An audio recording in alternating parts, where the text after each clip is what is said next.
వందనాలు. ఈరోజు వాగ్దాన సందేశం హగ్గై గ్రంథం 2వ అధ్యాయము 19వ వచనం. ఇది మొదలుకొని నేను మిమ్మను ఆశీర్వదించదను. ప్రభువైన యేసుక్రీస్తు ఈ వాక్యం దీవించును గాక. ఆమేన్.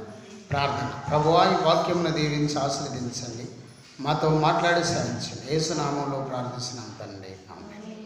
హగ్గై గ్రంథం 2వ అధ్యాయం 19వ వచనములో ప్రభువైన యేసుక్రీస్తు వాగ్దానం చేస్తున్న వాగ్దాన సందేశం, ప్రవచనాత్మకమైన సందేశం ఏమిటంటే, ఇది మొదలుకొని నేను మిమ్మల్ని ఆశీర్వదించాను. ఈ నూతన సంవత్సరములో దేవుడు నూతన వాగ్దానం, నూతన ఆశీర్వాదం ఏమిస్తున్నాడంటే, ఇది మొదలుకొని నేను మిమ్మల్ని ఆశీర్వదించాను. దేవుడు శాపగ్రస్తులు కామని చెప్పట్లేడు, మీ పిల్లలను శాపం పెడతలేడు, మీ భర్తను భార్యను శపిస్తలేడు, కానీ నేను మిమ్మల్ని ఆశీర్వదించదనని ప్రభు మాట్లాడుచు. యేసు ప్రభు శపించే దేవుడు కాదు, ఆశీర్వదించే దేవుడు. యేసు ప్రభు ఆశీర్వదించే దేవుడు. ప్రభువైన యేసుక్రీస్తు ఈరోజు నీతో మాట్లాడుచున్నాడు. ఇశ్రాయేలు దేవునికి విధేయులవట వలన, ఆయన పనిచేయుట ప్రారంభించడం వలన దేవుడు వారిని దీవించనని హగ్గై ప్రవక్త చెప్తున్న మాట, నేను మిమ్మల్ని ఇది మొదలుకొని ఆశీర్వదిస్తానని హగ్గై ప్రవక్త ప్రవచనాత్మకంగా మాట్లాడుచున్నాడు. ఇక్కడ ఇశ్రాయేలు ప్రజలు ఎన్నో పాపాలు చేశారు, తప్పులు చేశారు, తప్పిపోయారు, దేవునికి విరోధమైన కార్యాలు చేశారు. అయినను దేవుడు వారితో ప్రవక్త ద్వారా ఆశీర్వదిస్తున్నాడు. మనం ప్రజలను ఆశీర్వదించాలి. నూతన సంవత్సరం 2024లో ఒక వ్యక్తిని బట్టి, ఒక వ్యవస్థను బట్టి, మనిషిని బట్టి శపించడం కాదు, కోపం చేయడం కాదు, కానీ తీర్పు తీర్చకూడదు, కానీ మనం ఆశీర్వదించాలి.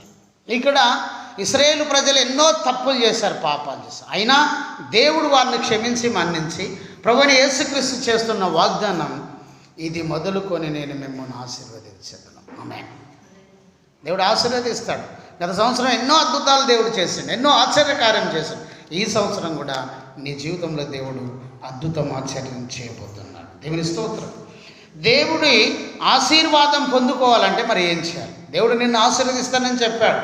అయితే దేవుడు మనల్ని ఆశీర్వదించాలంటే మనం ఏం చేయాలో మొదటి పాయింట్, ఉపకారం చేయువారిగా ఉండాలి.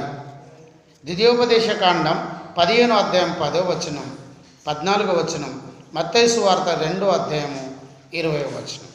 అలాగే రెండోది, నీతిమంతులుగా ఉండాలి. కీర్తన 5వ అధ్యాయం 12వ వచనం, సామెతలు 10వ అధ్యాయం 6వ వచనం. మూడోది, భయభక్తులు కలిగి ఉండాలి. కీర్తన 115వ కీర్తన 13వ వచనం.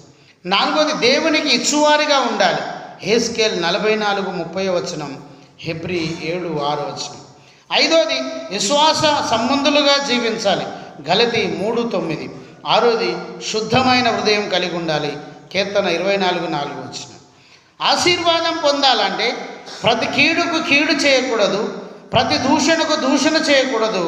దేవుడు వారిని ఆశీర్వదిస్తాడు.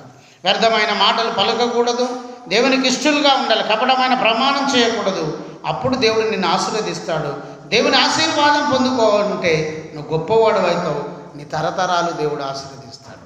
ఒకసారి ఆశీర్వదించండి అంటే దేవుడు మరల వెనుకకి తీసుకోడు, శాపము రాదు. ఎందుకంటే మనకు తెలుసు, ఒక విధవరాలకు ప్రవక్త వెళ్ళి ఆశీర్వదించినప్పుడు ఆమె ఇంట్లో కొద్ది నూనె, కొద్ది పిండి ఉన్నది. ఆశీర్వదించినప్పుడు ఎరువు కుండలన్నీ తెచ్చుకున్నది, కానీ నూనె ద్వారా ఆగలేదు. ఆశీర్వాదము శపిస్తే శాపం ద్వారా శపించబడేది కాదు.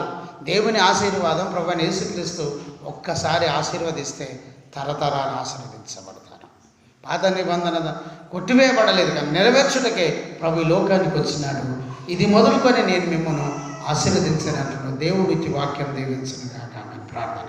ప్రభు ఈ వాక్యం దీవించి ఆశీర్వదించండి. నూతన సంవత్సరం 2024లో బిడ్డల మీ చిత్తం జరిగించి సాయం చేయండి. యేసునామంలో ప్రార్థిస్తున్నాం తండ్రి. ఆమేన్. తండ్రి, కుమార, పరిశుద్ధాత్మ త్రియేక దేవుని సన్నిధానం సదాకాలం మీకు తోడనీడై ఉండను గాక. ఆమేన్. మీ ప్రార్థన అవసరం మాకు కాల్ చేయండి. మా సెల్ నెంబర్ 9948930321. జయమని మా యూట్యూబ్ ఛానల్ సబ్స్క్రైబ్ చేయండి, లైక్ చేయండి, షేర్ చేయండి, అనేకులకు తెలియజేయండి. దయచేసి గమనించండి, ఈ జేమిని ట్రస్ట్ ద్వారా చర్చలు కడుతున్నాం, భారీ బహిరంగ సభలు పెడుతున్నాం. దయచేసి పాస్టర్లకు సాయం చేస్తున్నాం, పేదవారికి సాయం చేస్తున్నాం. ఈ పరిచర్యను ప్రేమించి ప్రోత్సహించి బలపరచండి. ప్రభు మిమ్మల్ని దీవించను గాక. Praise the Lord. God bless you.